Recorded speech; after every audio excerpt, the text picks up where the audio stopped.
Hello students, previous lectures में हमने Galilean transformation के बारे में पढ़ा था कि गैलीलियन ट्रांसफॉर्मेशन क्या होते हैं। उसके अंदर हमने पढ़ा था विस्थापन की निश्चयता। ठीक है, विस्थापन की निश्चयता में क्या था कि जब भी हम किन्हीं दो बिंदुओं के मध्य विस्थापन सदिश निकालते हैं, जहां पर हमारे पास में दो फ्रेम थी, एस फ्रेम तथा एस डैश फ्रेम। तो एस और एस डैश फ्रेम के अंदर यदि हम विस्थापन सदिश निकालते हैं दो बिंदुओं के मध्य विस्थापन, तो हमारे पास में जो विस्थापन सदिश आ रहा था वो निश्चय था। ठीक है, जिसे हम क्या कह रहे थे, गैलीलियन निश्चयता कह रहे थे विस्थापन सदिश की। तो अब हम बात करेंगे कि जो हमारे पास में कोई भी पॉइंट है, ठीक है, पहले हमने दो पार्टिकल्स लिए थे, दो पॉइंट पी और क्यू लिए थे। अब यदि हम एक पार्टिकल लें पी, तो पी यदि स्थिर ना रहकर v वेग से गति कर रहा हो तो क्या होगा, तो उसके वेग के जो रूपांतरण होंगे क्या वो निश्चर होते हैं, उसके त्वरण के जो रूपांतरण होंगे क्या वे निश्चर होते हैं, ये हम देखते हैं। तो हमारा थर्ड पॉइंट है, फर्स्ट पॉइंट में हमने स्थिति देखी थी, स्थिति जो थी वो चेंज हो रही थी, R dash equal to R minus we T आ रहा था। फिर हमने विस्थापन सदिश देखा था। अब हम थर्ड हमारा ट्रांसफॉर्मेशन है वेग का रूपांतरण।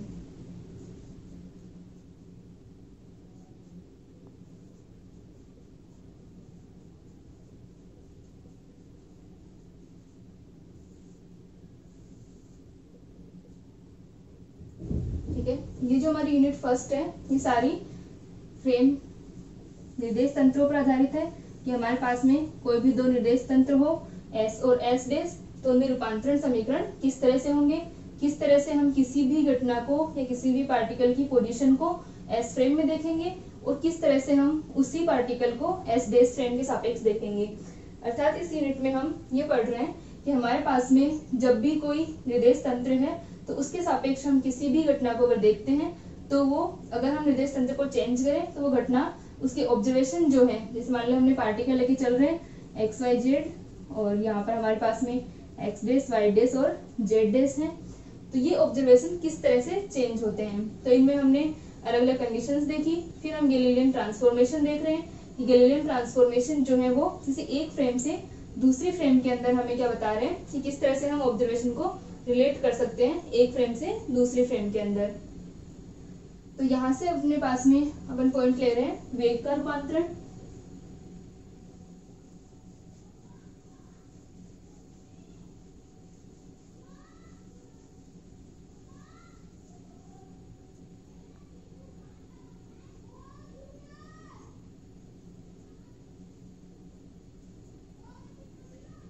ठीक है, तो वेग रूपांतरण के अंदर हम क्या कर रहे हैं कि हमारा जो पार्टिकल है वो समय के सापेक्ष अगर स्थिर नहीं है तो उसके अंदर क्या होगा, वेग होगा। तो उस वेग के रूपांतरण जो है वो किस प्रकार होंगे ये हम निकालते हैं। तो हम लिखेंगे कि यदि कण P समय के सापेक्ष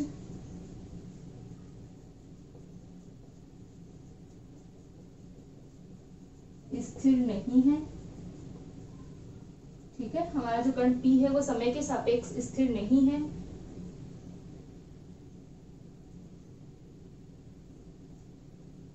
तो कण के वेग रूपांतरण समीकरण,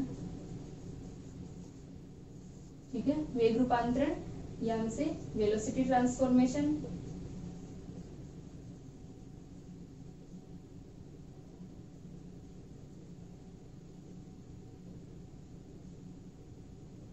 ठीक है, तो कण के वेग रूपांतरण समीकरण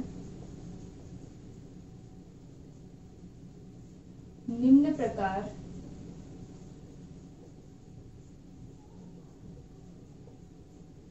प्रकार होंगे। ठीक है, तो हम लिखेंगे गैलीलियन के स्थिति रूपांतरण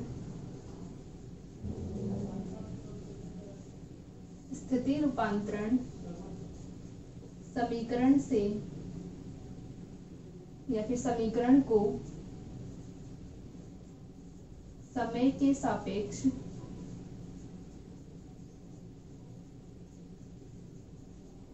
अवकलित करने पर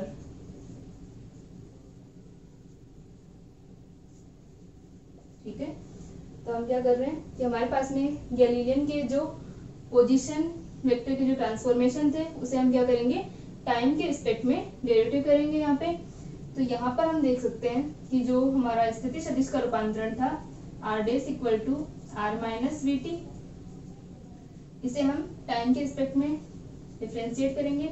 तो d r dash upon d t equal to d r upon d t minus का कैपिटल V, क्योंकि V जो है वो नियत है। ठीक है, V क्या है, हमारा नियत है। V जो है वो किसकी, फ्रेम की वेलोसिटी है, s डैश निर्देश तंत्र का वेग है। ये हमारा जो हमारा फर्स्ट पार्ट था गैलीलियन ट्रांसफॉर्मेशन, उसी का आगे का पार्ट है। जैसे मान लो हमने क्या लिखा था कि हमने दो फ्रेम ली थी, एक हमारी s फ्रेम थी और दूसरी जो हमारी फ्रेम थी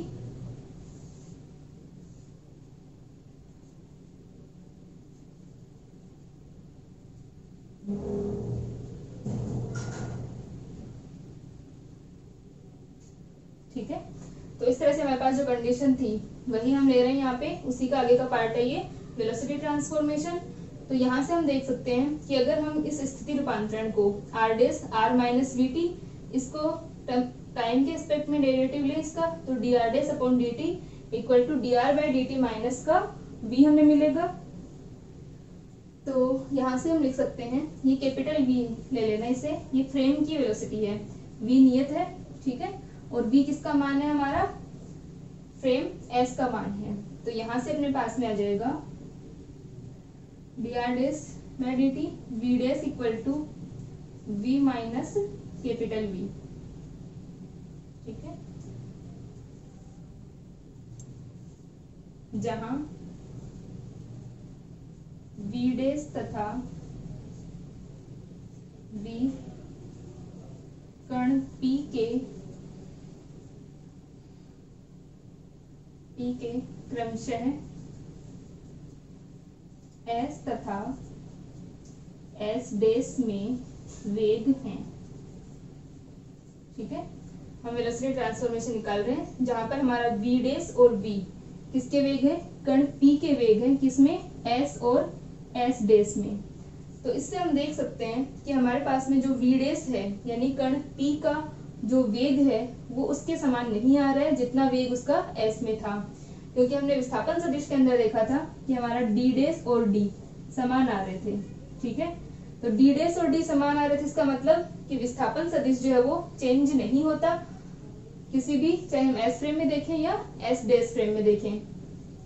लेकिन यहाँ पर जब हम v देख रहे हैं यानी पार्टिकल की वेलोसिटी देख रहे हैं, इस कंडीशन में हमारे पास में क्या है कि हमने जैसे मान लो हम पहले हम पढ़ रहे थे कि कोई दो व्यक्ति हैं, ठीक है, और यहाँ पर जो ये दो व्यक्ति जिस चीज को देख रहे हैं यानी जिस पार्टिकल को हम देख रहे हैं वो खुद भी उस वेगशील है यानी गतिशील है, ठीक है, उसका खुद का भी वेग है, और ये वाली जो फ्रेम है वो भी गतिशील है, यानी एक फ्रेम है अपनी, इसके साथ नियत वेग से दूसरा जो हमारा s डैश फ्रेम है वो गति कर रहा है, और तीसरा जो पार्टिकल है वो खुद भी गति कर रहा है। तो पार्टिकल का जो वेग है वो तो हमारा क्या है, v डैश, इसका वेग इसके रिस्पेक्ट में v डैश है, और s फ्रेम के रिस्पेक्ट में कितना है, v है, और जो s डैश है उसका क्या है, कैपिटल V है। तो यहाँ पर जो पार्टिकल का वेग निकलेगा v dash s dash frame के अंदर कितना हो जाएगा, v माइनस कैपिटल V। आगे हम इन पर न्यूमेरिकल्स करेंगे तो आपको अच्छे से समझ आ जाएगा। तो यहाँ से अपने पास में क्या आ गया कि जो पार्टिकल का वेग है v तथा v डैश, यहाँ पे v और v डैश जो है वो पार्टिकल का वेग है s तथा s डैश फ्रेम में।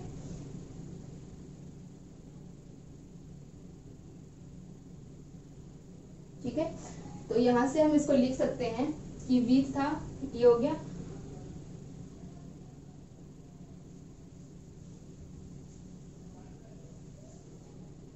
तो हम लिख देंगे समीकरण दो वेग के लिए गैलीलियन रूपांतरण समीकरण कहलाते हैं। ठीक है, समीकरण 2 जो होगा वो क्या होंगे, वेग के लिए गैलीलियन रूपांतरण समीकरण कहलाएंगे। ठीक है, तो हमने वेग के लिए गैलीलियन रूपांतरण समीकरण निकाले। इसी प्रकार हम क्या निकाल सकते हैं, त्वरण के लिए गैलीलियन रूपांतरण समीकरण।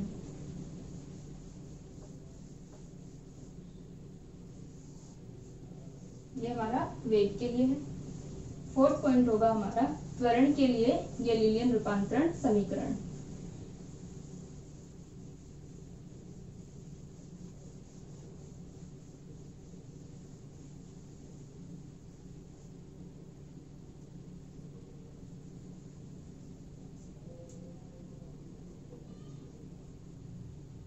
ठीक है, तो फोर्थ पॉइंट है हमारा त्वरण के लिए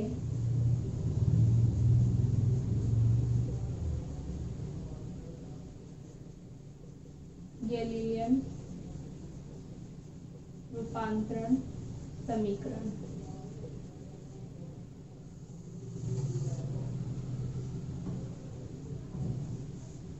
ठीक है, अब हमें त्वरण के लिए गैलीलियन रूपांतरण समीकरण निकालने हैं। तो हमारा जो पार्टिकल है P, उसके वेग हैं v डैश और v, और जो कैपिटल V है वो किसका है, s डैश फ्रेम का है। और हमें पता है कि जो s डैश फ्रेम का जो वेग है v, वो क्या है, एक नियत वेग है। तो हम क्या करते हैं, त्वरण रूपांतरण, ठीक है, ये किसके लिए है, एक्सेलरेशन के लिए है। तो ये हो जाएगा त्वरण रूपांतरण समीकरण से त्वरण रूपांतरण या फिर समीकरणों के लिए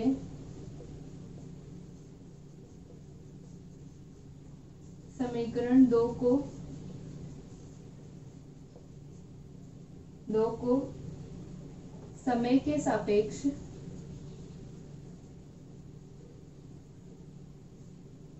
ठीक है, समीकरण 2 को हम क्या कर देंगे, समय के सापेक्ष अवकलित करने पर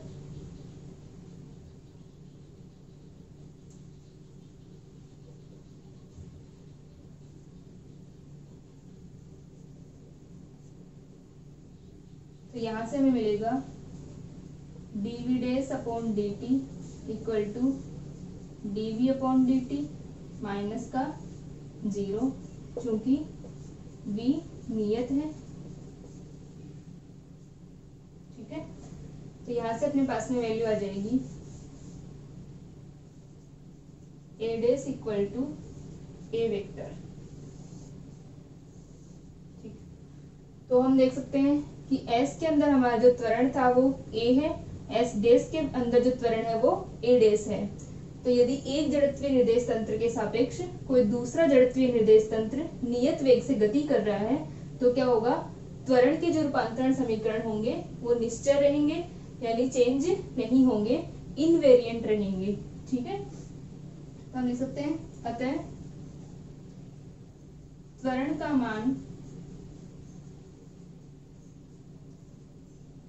मान S तथा S डैश फ्रेम में समान रहता है। ठीक है, एक्सेलरेशन जो है वो S तथा S डैश फ्रेम में एक जैसा ही रहता है, समान रहता है। अतः त्वरण गैलीलियन निश्चय है और इसे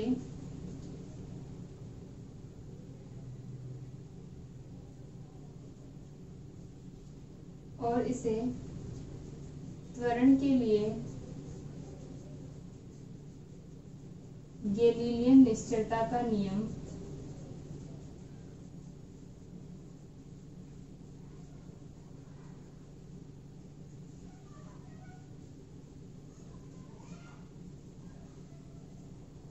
ठीक है, तो हम इसे क्या कहेंगे, गैलीलियन निश्चयता का नियम कहेंगे, क्योंकि त्वरण जो है वो गैलीलियन निश्चय है। ये जो ट्रांसफॉर्मेशन है ये गैलीलियन ने दिए थे, तो यहाँ से अपने पास में क्या हो जाएगा, त्वरण जो है वो समान रह रहा है, इनवेरिएंट है। ठीक है, निश्चय को हम क्या कहते हैं, इनवेरिएंट। ठीक है, तो इनवेरिएंट का मतलब क्या होगा कि हमारे पास में जो चर राशि थी ए, ये चेंज हो सकती है लेकिन वो क्या रह रहा है, एस डेज के सापेक्ष, एस डेज के रिस्पेक्ट में इनवेरिएंट है। तो हम इसे क्या कहेंगे, गैलीलियन का निश्चलता का नियम कहेंगे त्वरण के लिए। तो यहाँ तक हो जाएगा अपना। फिर हम नेक्स्ट लिखेंगे बल का रूपांतरण।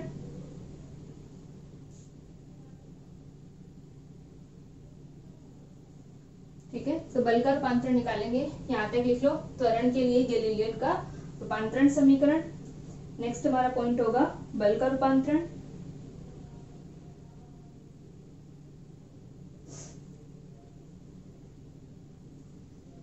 तो यहाँ से अब हम बल का रूपांतरण निकालते हैं, हमारा नेक्स्ट पॉइंट है।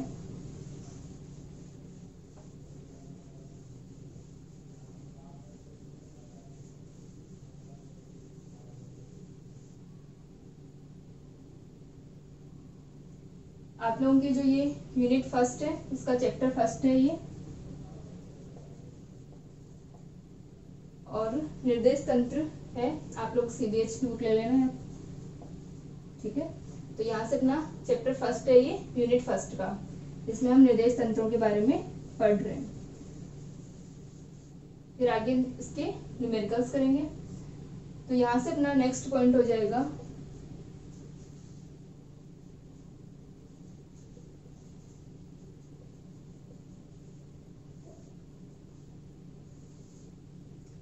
टोटल आप लोगों के 4 यूनिट रहेंगी हर पेपर में। जैसे मान लो अपना पेपर फर्स्ट है ये, यूनिट फर्स्ट हम पढ़ रहे हैं, टोटल जो है आप लोगों के 4 यूनिट रहेंगी। तो यहाँ से बल का रूपांतरण के लिए हम क्या करते हैं, इसे हम इक्वेशन नंबर दे देते हैं।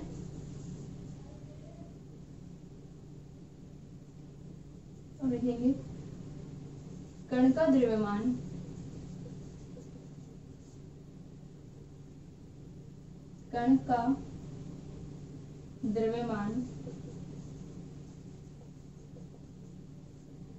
गैलीलियन रूपांतरण में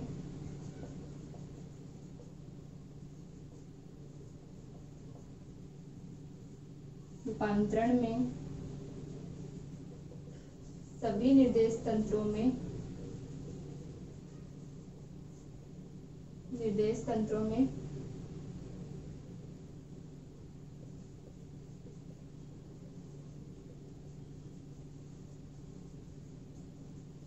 निश्चल रहता है। ठीक है, यानी हमारा जो मास है किसी पार्टिकल का, यानी जो भी ऑब्जेक्ट या पार्टिकल हम ले रहे हैं, उसका जो मास है वो क्या रहेगा, इनवेरिएंट रहता है गैलीलियन ट्रांसफॉर्मेशन के अकॉर्डिंग। तो अगर ये मास जो है वो इनवेरिएंट रहेगा, ठीक है, सभी फ्रेम में समान ही रहेगा, तो यहाँ से हम क्या कर सकते हैं, इस इक्वेशन को हम m से मल्टीप्लाई कर सकते हैं, क्योंकि m जो है वो एक निश्चय राशि होगी। ठीक है, तो यहाँ से हो जाएगा सभी निर्देश तंत्रों में निश्चय रहता है। अतः समीकरण 3 को n से गुणा करने पर, यहाँ पे सभी जड़त्वीय निर्देश तंत्रों में लिख लेना।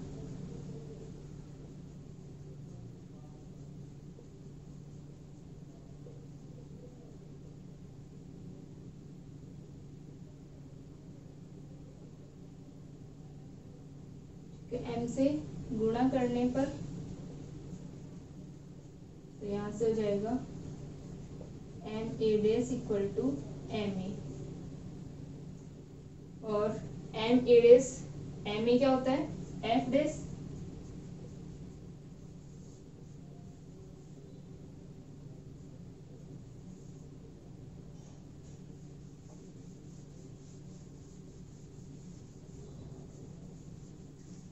तो यहाँ से हम देख सकते हैं कि हमारा जो फोर्स है, बल का जो मान है, वो भी क्या आ रहा है, समान ही आ रहा है। तो ये क्या कहलाएगा, गैलीलियन की निश्चलता। अतः बल का मान s तथा s स्पेस में समान रहता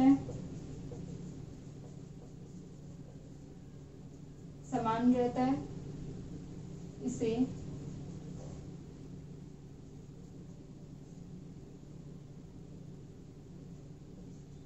बल के लिए गैलीलियन निश्चरता का नियम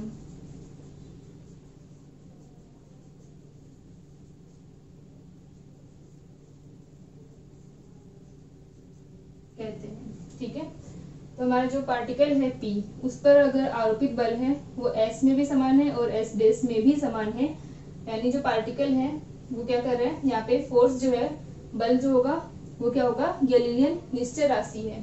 गैलीलियन निश्चर राशि है और साथ ही हम देख सकते हैं कि जो त्वरण और बल दोनों क्या रह रहे थे, समान रह रहे थे पार्टिकल P पे।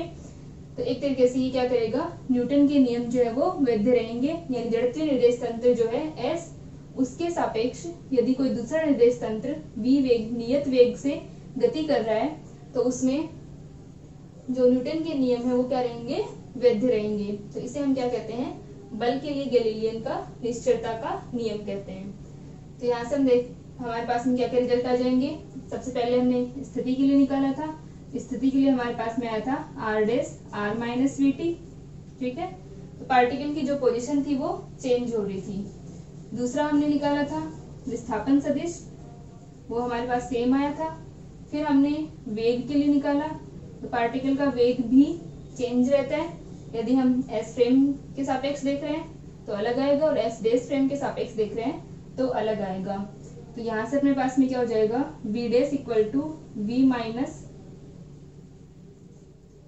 कैपिटल वी फ्रेम की वेलोसिटी, और जो हमारा त्वरण है ए डेस इक्वल टू ए था और f dash equal to f रहा। तो ये हमें गैलीलियन रूपांतरण के हिसाब से, गैलीलियन रूपांतरण या गैलीलियन ट्रांसफॉर्मेशन के अकॉर्डिंग हमें ये पोजीशन, वेलोसिटी, एक्सेलरेशन और फोर्स, इसके लिए हमें रिजल्ट मिलते हैं। तो यहाँ तक हमारे पास में बल के रूपांतरण आ जाएंगे। अब हमारा नेक्स्ट है संवेग संरक्षण का सिद्धांत।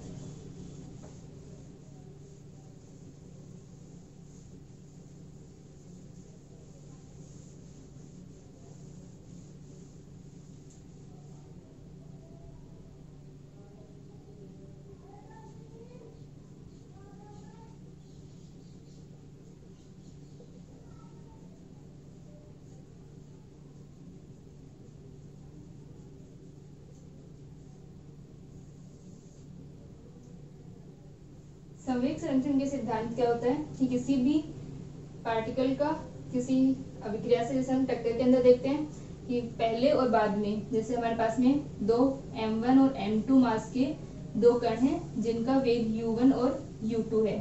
ठीक है, इनमें टक्कर के पश्चात इनका वेग v1 और v2 हो जाता है। तो पहले क्या रहेगा, संवेग m1 u1 plus m2 u2, और वो क्या रहेगा, इक्वल होना चाहिए m1 v1 plus m2 v2 के। तो ये हमारा क्या कहलाता है, संवेग संरक्षण का सिद्धांत कहलाता है। तो अब हम देख रहे हैं कि हमारे जो ये फ्रेम है उसमें वेलोसिटी चेंज हो रही है, यानी v और v डेस दोनों इक्वल नहीं है। v और v डेस इक्वल नहीं है तो उसके हिसाब से हमारा संवेग तो इक्वल नहीं रहेगा, संवेग तो संरक्षित नहीं रहेगा, संवेग निश्चय रहेगा। ठीक है, संवेग निश्चय नहीं रहेगा, हमारे पास में संवेग का मान तो है चेंज हो जाएगा, मोमेंटम चेंज होगा, लेकिन संवेग संरक्षण का जो सिद्धांत है, मोमेंटम कंजर्वेशन का जो सिद्धांत है वो क्या रहेगा, सही रहेगा, मोमेंटम कंजर्वेशन होगा। तो यहां से हम देखते हैं, लिखते हैं पहले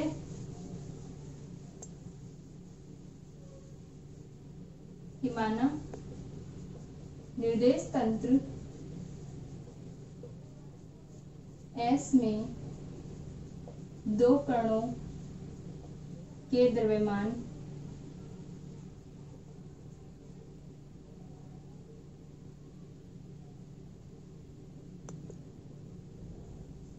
m1 तथा m2 है।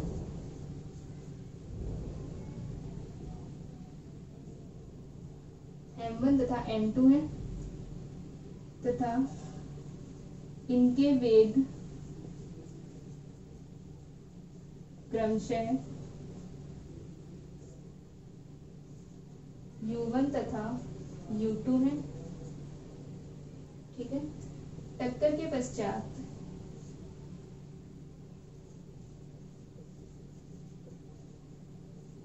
पश्चात इनके वेग क्रमशः v1 तथा v2 हो जाते हैं। अतः निर्देश तंत्र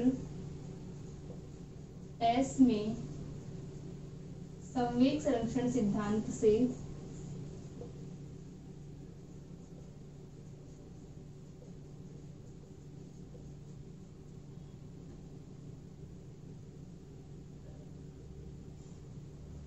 संवेग संरक्षण सिद्धांत से क्या होगा,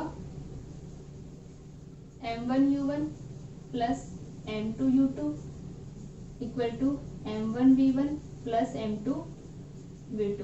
ठीक है, टक्कर के पहले और बाद में जो कुल संवेग है वो क्या रहेगा, संरक्षित रहेगा।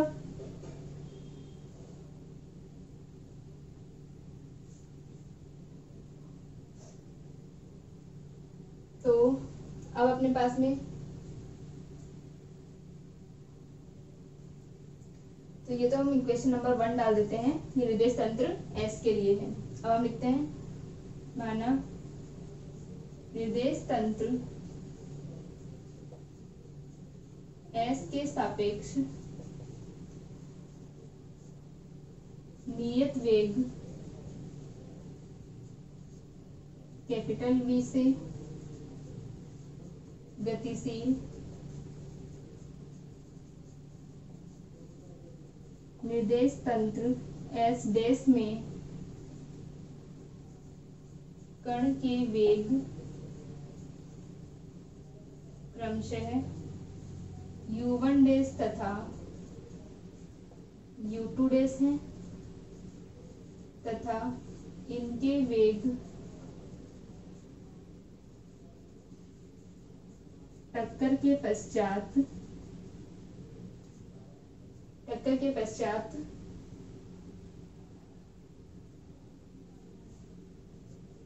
v1 डैश व v2 डैश हो जाते हैं। अतः अब हम क्या ले रहे हैं कि हमारे पास में एक दूसरा फ्रेम है जो कि पहले वाले फ्रेम s के रिस्पेक्ट में v वेलोसिटी से मूव कर रहा है। तो यहाँ पर क्या होगा, अब हमने ये माना था कि निर्देश तंत्र S में तो संवेग संरक्षण का जो सिद्धांत है, मोमेंटम कंजर्वेशन जो है वो फॉलो होता है। तो हमने इक्वेशन लिख ली। अब हमें ये देखना है कि क्या S डैश तंत्र में भी ये जो मोमेंटम कंजर्वेशन है वो नियम फॉलो होगा। तो हम लिखते हैं,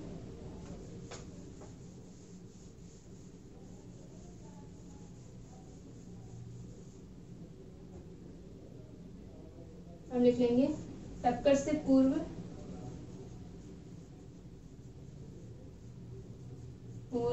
कुल संवेग वो क्या हो जाएगा, m1 u1 dash plus m2 u2 dash तथा टक्कर के पश्चात कुल संवेग वो कितना हो जाएगा, m1 v1 dash plus m2 v2 dash.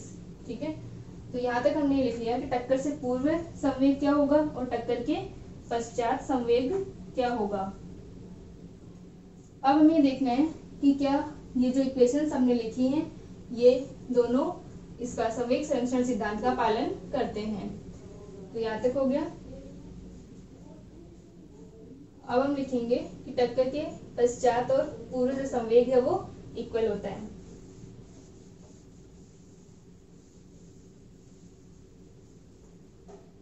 तो पहले हम लिख लेंगे गैलीलियन रूपांतरण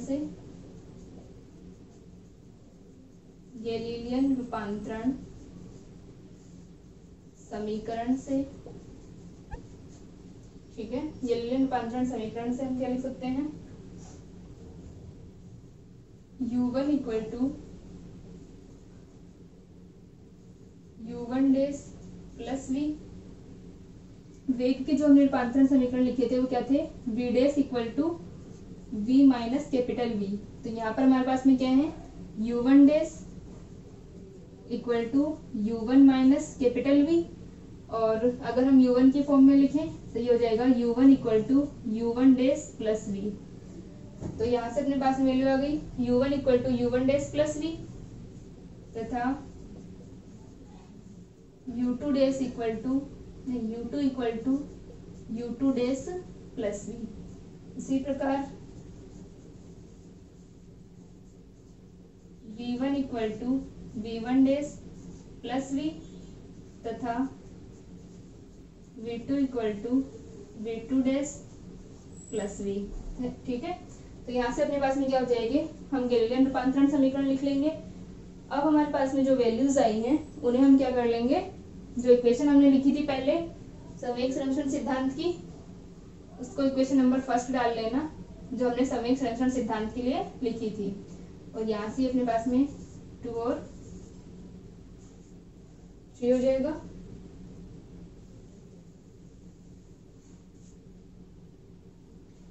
तो यहाँ तक लिख लेंगे कि हमारे पास में जो गैलीलियन रूपांतरण समीकरण है वो क्या होंगे। ठीक है, अब हम समीकरण 1 में इनके मान रखते हैं।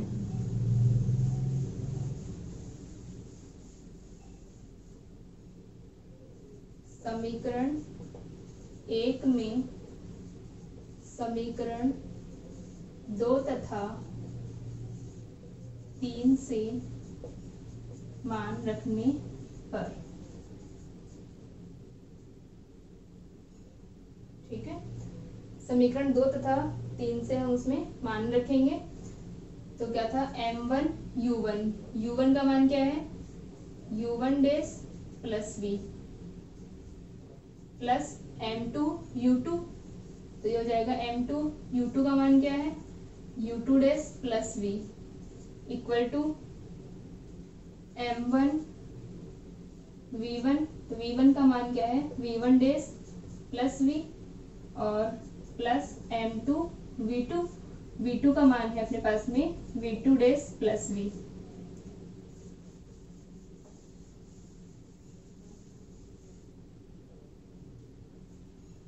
तो ये हो जाएगा M1 U1 dash plus M1 V plus M2 U2 dash plus M2 V equal to M1 V1 dash plus M1 V M2 V2 dash plus M2 V। तो यहाँ से अपना M1V और M1V और M2V कैंसिल हो जाएगा। तो हमारे पास में बच जाएगा M1 U1 dash plus M2 U2 dash equal to M1 V1 dash plus M2 V2 dash. ठीक है,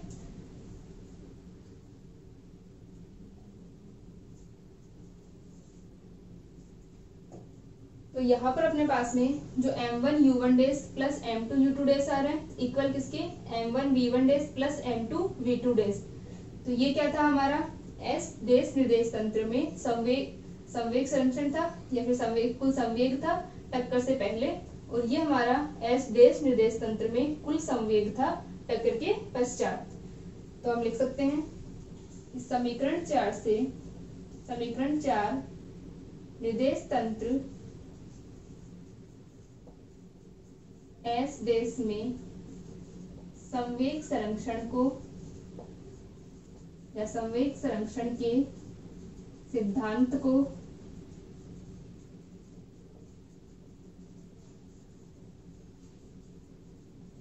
सिद्ध करता है। ठीक है,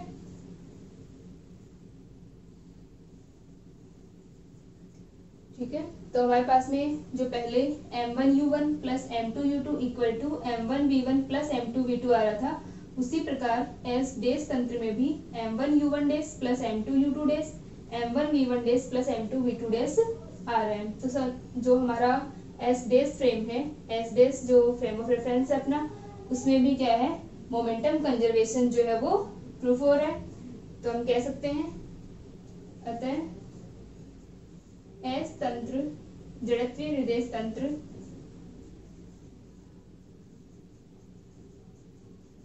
निर्देश तंत्र S के सापेक्ष नियत वेग V से गतिशील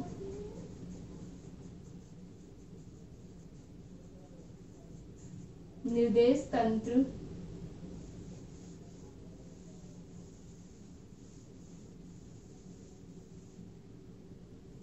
गतिशील निर्देश तंत्र में भी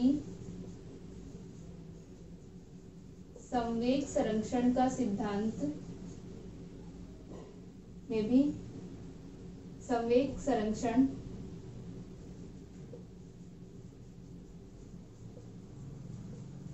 सिद्धांत का पालन होता है। ठीक है, तो यहां से अपने पास में क्या आ गया, जो संवेग संरक्षण का सिद्धांत है वो क्या रहेगा, अपरिवर्ती रहेगा। ठीक है, अतः संवेग संरक्षण का सिद्धांत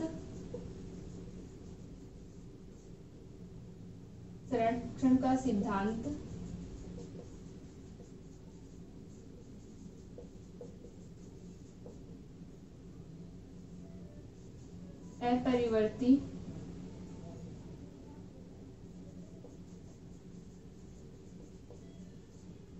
रहेगा। ठीक है, तो हमारे पास में इस चैप्टर में हमने देखा था कि किस तरह से हमारे जो फ्रेम ऑफ रेफरेंस होते हैं, फ्रेम ऑफ रेफरेंस में कौन कौन सी चीज, जैसे एस और एस बेस हमारी फ्रेम है, तो उनमें कौन कौन निश्चल रहते हैं और कौन कौन चेंज होते हैं। तो ये सारे हम गैलीलियन ट्रांसफॉर्मेशन के अकॉर्डिंग देख रहे हैं कि गैलीलियन ट्रांसफॉर्मेशन में हमारे जो संवेग है वो परिवर्ती होता है, संवेग जो है वो चेंज हो जाता है क्योंकि वेलोसिटी जो है वो चेंज हो रही है। v dash equal to v minus capital V आ रहा था, तो वेग परिवर्ती है तो संवेग भी परिवर्ती होगा, लेकिन जो संवेग संरक्षण का सिद्धांत है वो क्या रहेगा, अपरिवर्ती रहेगा। संवेग संरक्षण जो है वो उसका पालन होगा निर्देश तंत्र एस डैश में भी और निर्देश तंत्र एस में भी संवेग जो है संरक्षण का सिद्धांत जो है वो समान रहेगा। ठीक है, तो इस प्रकार हम देख सकते हैं कि हमारा जो संवेग संरक्षण का सिद्धांत है वो फॉलो होता है।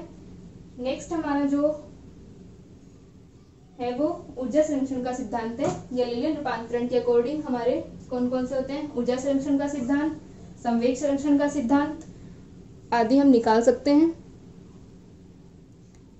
ठीक है, तो यहाँ से नेक्स्ट हम पढ़ेंगे कि ऊर्जा संरक्षण का सिद्धांत क्या होता है। यहाँ तक अभी हमने पढ़ा कि कौन कौन सी जो वैल्यूज है अपनी वो चेंज होती हैं, किस तरह से हमारी वेलोसिटी चेंज हुई थी, हमारा जो त्वरण था वो समान रह रहा था और जो बल का मान था वो भी समान रह रहा था, और संवेग जो है उसका संरक्षण का जो सिद्धांत है वो भी समान रहता है निर्देश तंत्र एस और एस बेस में।